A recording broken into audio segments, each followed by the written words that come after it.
The wordless melody is the pen of the soul. So music really impacts us. And when we listen to music, now obviously what you read also really impacts you and what you see also really impacts you. But there's like a very special deep connection of music. And when you're listening, you're sort of exposing yourself to the energy. I do carefully think through what stories I'm sharing. One, I'm sure a lot of us are seeing all the same stories, although there's so many coming out, and every day I see new ones, and I read and I watch and I see, and I do try to carefully think, like, I want to share something that there's a point, there's a reason, there's something I'm trying to give over by sharing. So one story that I thought has a very powerful message. This was October 7th. This is a commander. It's like 6 a.m. He gets called. He's told, whatever. He's sleeping. He went to bed 4 the night before. He didn't think it was going fighting, Simchas Torah morning. His wife wakes him, answer the phone. He's told, put on your uniform, which is good. They said that because we know stories of people that they were going to kill because they weren't in uniform. They thought they were Arab. Put on your uniform, take your personal weapon, take your personal ammunition, and go to Sderot. He's like, my weapon, my ammunition. I'm only allowed to have one weapon. I'm only allowed to have 2 rounds, 2 sets of ammunition. Then what? I mean, that's not going to last very long. And they said, then you're going to take it from a dead fighter and keep fighting. He's like, oh my gosh, what am I going to? That the assumption is there'll be plenty of dead fighters, and that's where you're going to get refilling your ammunition. Anyway, he jumps in the car, goes to Sderot. He sees bodies of all ages. He never saw anything like this before, and he's professional army. And he's fighting, and he's fighting. He has his unit. He's commanding his soldiers. People are falling and falling. So many terrorists. He's never seen anything like this in his life. He tells to his men, just shoot. Like, don't bother aiming. Just shoot. Wherever you shoot, for sure you're going to get someone. There's so many of them. And then they start running out of their ammunition, so they take from dead soldiers. Then they got used up as well. They had no more ammunition. He is with his soldiers. They have no more ammunition, and the terrorists are getting closer and closer. And they know this is the end. They have nothing. They have no ammunition. The terrorists are coming really close. There's no way to stop them. And this commander said that he was standing next to a good friend of his, who's also with him, professional army, who's very far from Yiddishkeit. And suddenly, this friend of his said, from the depth of his being, if we survive, I will keep Shabbos. And this man said, literally, on the watch, within 30 seconds, the shots of the terrorists that were getting louder and louder started receding. They kept shooting, but they weren't shooting at them. They started getting further and further and further until in their area, in their corner of Sderot, it became completely quiet. He's like, oh my gosh, like this is a miracle. We were going to die, and the terrorists saw us, and they just turned around and went somewhere else. It makes no sense. This was Hashem's response. This was God's response to this man's promise. They finished with Sderot. They were told to go to Kibbutz Be'eri, the kibbutz that was one of the 3 worst hit from the 22 settlements that were hit. And he said in Be'eri, they fought for 9 hours straight. And just as I was saying before about many soldiers dying, many of his comrades fell in Sderot, and many more fell in Be'eri. But after the 9 hours, when they were released, when other soldiers took over, he and his friend were alive. And he said about 3 weeks later, he called his friend. Now, he's more traditional, and his friend was very far from it. But he called his friend and sort of said, what's been happening with your Shabbos? And his friend said, I've been keeping Shabbos. I've kept Shabbos every week for 3 weeks, and I want to do more. And this man said about himself as well, it seems like he was somewhat traditional, but he said since then he's been doing a lot more. And that's the point I wanted to share. And I think that's even more amazing than the original miracle story. That's the Jewish miracle story, meaning that a Jew turns to God in a time of ultimate crisis. That makes sense. That's normal. Previous Lubavitcher Rebbe was in Warsaw when Poland was conquered, and the sirens went off. They knew the missiles, the bombs were flying, and he and everyone in the area went to a bomb shelter, the bomb shelter that was right there. And the previous Lubavitcher Rebbe is looking around the bomb shelter, and basically everyone there is Jewish, but many different types of Jews. You have the ultra Hasidic, you have what was called the Yiddishisten, the Jews seemingly very, very far from anything Jewish or religious. And then a bomb went off really close. And everyone in that bomb shelter together, so to speak, in unison, cried out, Shema Yisrael, Hashem Elokeinu, Hashem Echad. When you're in that situation and you turn to Hashem, that's normal. You don't have to be especially religious. You don't have to have especially good Jewish education. We're a Jew. We're in trouble. We turn to God. So that his friends said at this ultimate moment when there's not one more round of ammunition and the terrorists are about to get them, God, I'll keep your Shabbos. That's very normal. That God responded, that Hashem responded and made that miracle. And the terrorists, seeing them, a bunch of Jewish soldiers, turned around and went somewhere else. That also makes sense. But that 4 weeks later, this person is still feeling the inspiration. He's doing Shabbos. He's keeping his commitment. And he says, it's not enough. I want to do more. That's amazing. And I think the point that I took from there is that Jew bonds with God. It's so natural. It's organic. It should lead to a desire to do more and more. So there's an expression our sages have, mitzvah goreres mitzvah, which means a commandment leads to a commandment. And there's many, many legal and spiritual and mystical reasons behind that. Many, many, many explanations of that. And this is one of them. Mitzvah goreres mitzvah, commandment leads to a commandment. When a person is feeling their relationship with God by doing the commandments, it naturally leads them to want to do more commandments. You have this connection, you want more, and then you have more and you want more, and then you have more and you want more. You kept Shabbos for 3 weeks. What's a very normal Jewish response? To say, I need to do more. I want to do more. This is good, and I want more. Anyone have had this experience? Not in this Sderot Be'eri crisis situation, but just in our own lives where something inspired us to stretch and give God a lot more. And as we're doing that, instead of feeling like, oh my gosh, whoa, this is a lot, but hey, gave God my word, or I really need his blessing, so I'm going to stick with it. But rather, as you're doing it, you have this sense of, whoa, I want to do more. Because I think that's like the biggest miracle of the whole story. Anyone had something like that in their own life? Do you hear me? Yes. I think like in a way, sometimes it builds momentum. Like when you're doing something and you see how much closer, like I know for myself, like if I see how much closer I am with Hashem, and like for me, tefillah is something that I've really worked on over time. I didn't have such a connection growing up to it. And then the more I connect to it, it's such a powerful addition to my life and relationship with HaKadosh Baruch Hu in general, that it fuels the desire for more. Like I want to increase that. I want to increase my kavanah, or the amount I'm davening, or.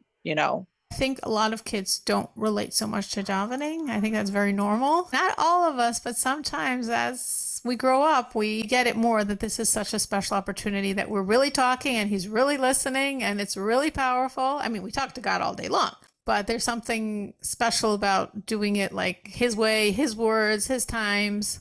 And it makes sense that when you're doing it, you're like, wow, this is amazing. I want more. Listening to a shir, even like after you hear one, you kind of want to, oh, okay, let's hear another one and another one. Like it's addicting. It's good. It's a good That's addiction. amazing addiction. I remember Yael saying at one point, this might have been in the golden days when we met in person, and she was saying how, I don't remember if she was coming from my class, she was going to another class, or she went to a class before my class. I don't remember what it was. I was like, oh my gosh. You remember that, Yael?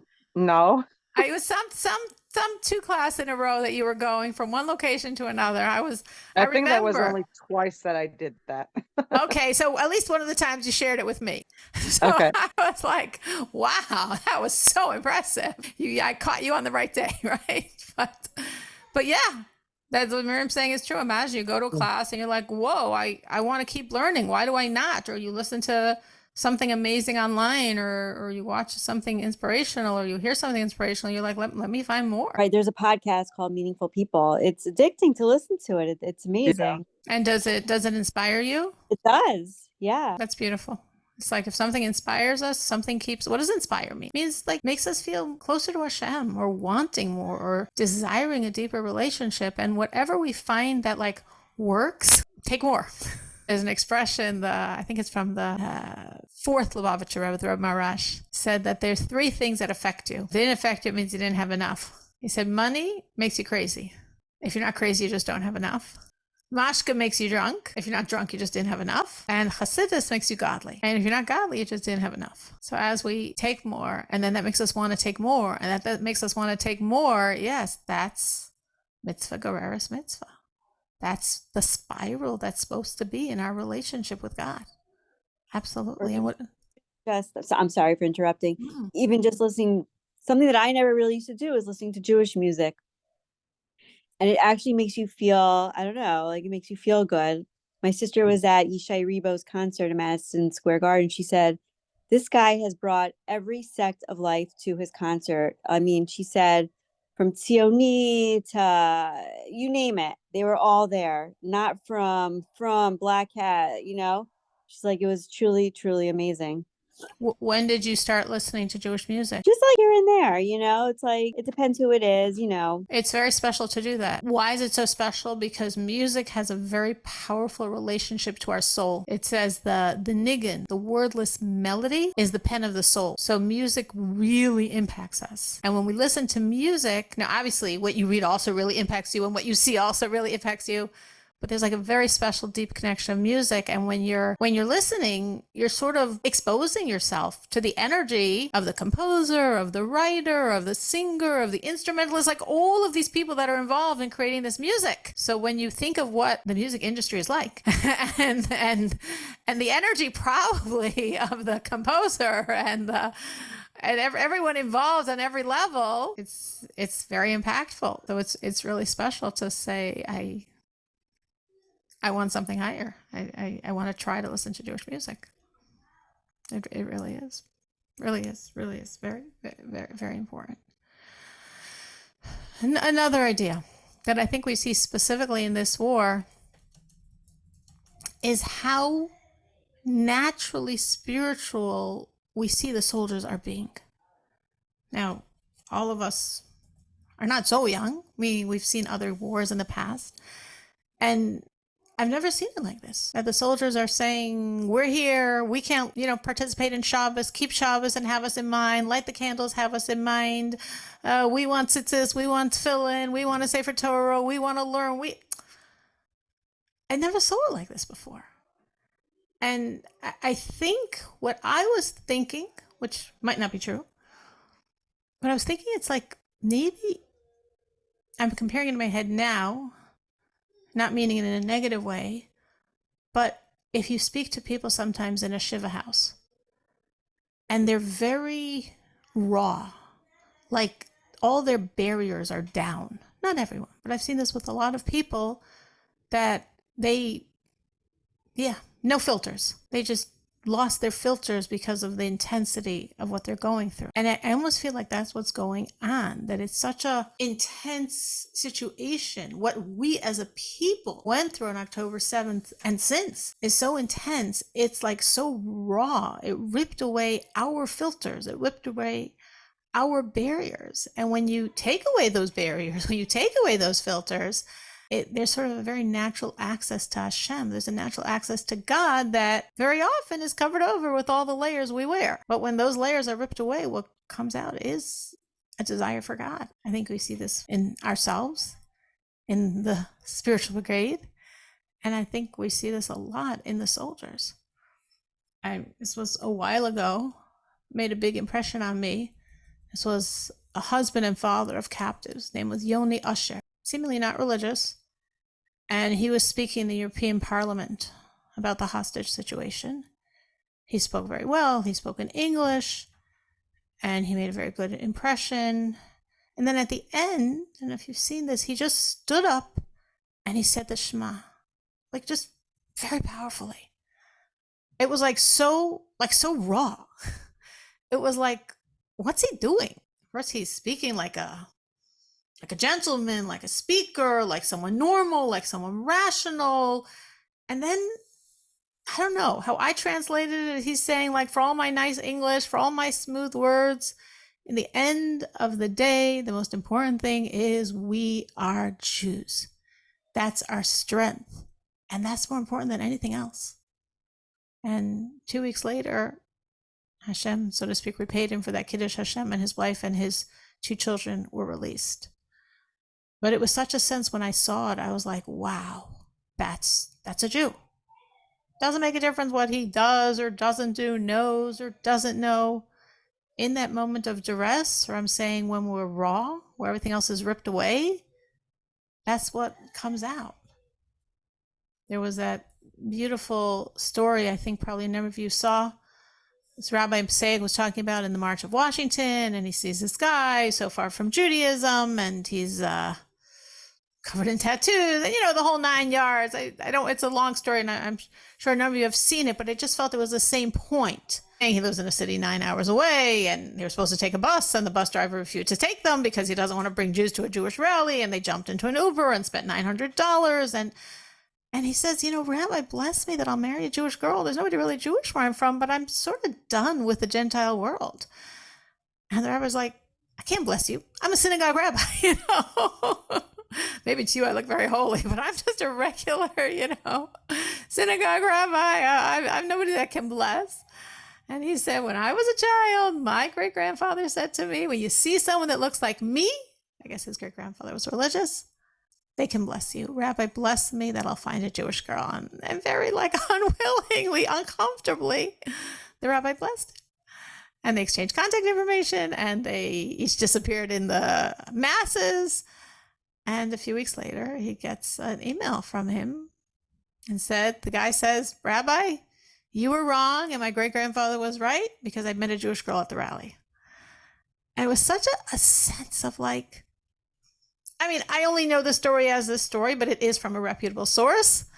So that's why I was sharing it. But I was like, do we know what that means? Do we get that? Another story. We could say another story. We could say another story. But just stop and think of the power of that point. That here's someone so far from Judaism, living in a place where there are no Jews, knowing probably almost nothing about Judaism besides that he's a Jew, covered with tattoos. That's not and yet what's he feeling? I'm done. I need a Jewish girl. I can say because my son is a shliach, a Chabad representative in Springfield, Illinois. And, Springfield, Illinois is sort of like one of those towns where, you don't find so many Jews. Of course, if you scratch, you find. But on the surface, there are not too many. And when he sees a couple where both of them are Jewish, that's a miracle. Maybe it happened deliberately because one of them had a grandparent or something that got them to do it. But all the other times, it's a complete miracle because it's so random. Because neither of them were doing it consciously. Because it just happened to work out. They happened to meet a Jewish person. And here's someone saying, no, I'm making this conscious decision. I don't know any Jewish girls. I don't think there are any Jewish girls where I live. And I want a Jewish girl. Dina. Are the rates of marriage assimilation that high that they could just be totally, are we losing a generation of Jews just from assimilation? Absolutely. They call it the silent Holocaust. Absolutely. Absolutely.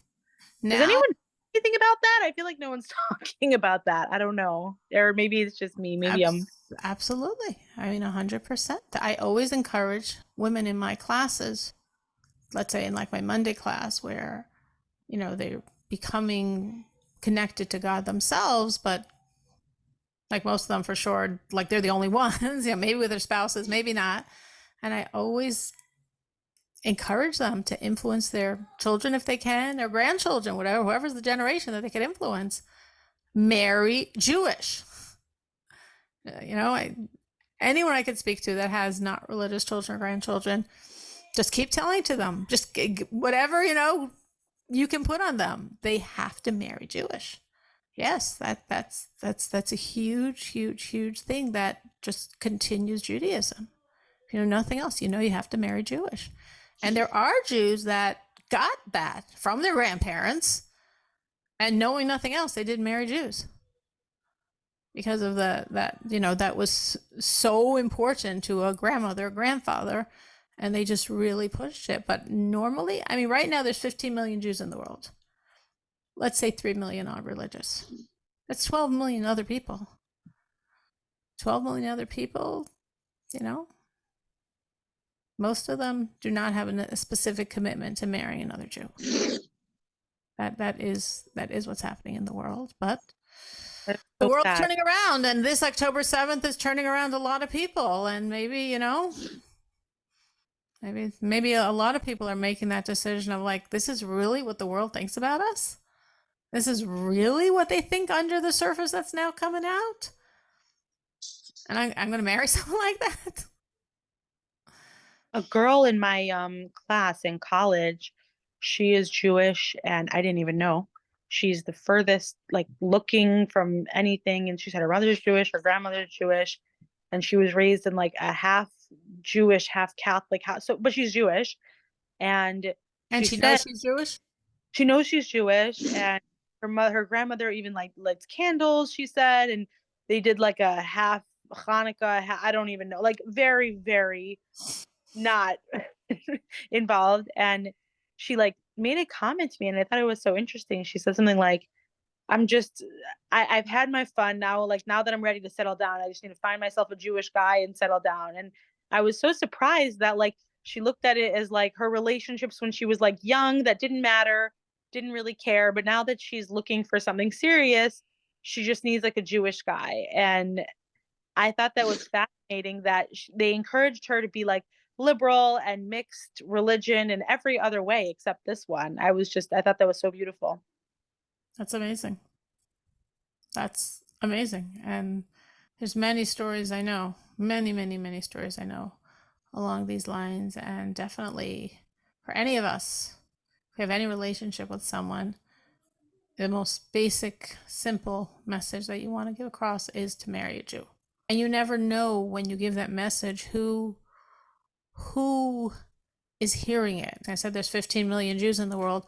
There's obviously so many more, and they just don't know they're Jewish. You meet people and they say, I'm a little Jewish. And then like you do like 5 seconds of research with them, and they're 100% Jewish. 100% Jewish. And you tell them that. It's very important in both directions. If someone thinks they're Jewish and not, to tell them they're not. And if someone, very nicely, but to tell them they're not, that's very important news. And if someone doesn't realize they're Jewish and they are, to tell them they are. And I know so many stories. I can't even begin to say, because I could spend an hour, I could spend more than an hour, just all the stories I personally know of people in these situations. What we're doing really does make a difference, because we started in the beginning by saying it's been 10 and a half weeks. And sometimes after 10 and a half weeks, people are slacking off a little in their Tehillim maybe, or their intensity of focus. And not, I mean, obviously we all care and we're all thinking about it, but we have to stay focused, and we have to really know that everything we're doing really is making a difference. It's helping soldiers, it's helping the hostages, it's helping Jews all over the world. Waking up lost Jews is as integral to preserving Judaism as protecting a soldier. So this conversation is relevant. And whatever we're doing, whatever Tehillim we're doing, whatever tzedakah we're doing, whatever additions we took on, I know some people took on to cover their hair. What a huge thing they took on. But they knew it's really important, and they have to stick with it. We all have to stick with what we're doing. My cousin, she lives in Yerushalayim, in Jerusalem, and 2 of her sons are soldiers. One was in Gaza, one's in the north, and her son from Gaza just came back on Friday after being there, I think, like 6 weeks. And he said to his mother that every day they experienced miracles. Every day. And I was talking to her Saturday night, and she was saying how she really feels that everything everyone's doing is like creating the spiritual barricades, the spiritual protection. It's really making a difference. Yes, there are tragedies, and we all know tragedies, and we all hear tragedies, and they rip our hearts apart, the tragedies. But there's so many tragedies that aren't happening because of our tzedakah, because of our Tehillim, because of all the additions we took on. I'm going to end with a little story. I don't think it was so widely spread, so maybe nobody here has heard it. A Vizhnitzer Chassid in Israel. He was in a hospital for whatever he needed, outpatient situation, and near him was a soldier, wounded soldier, who also needed something, and the 2 of them were both in the waiting room. And they started talking, or we might say they started arguing. And the soldier said to him, like, what's with you guys? Why are you fighting? Why are we fighting? And you're like, sitting in Bnei Brak, so to speak, and learning.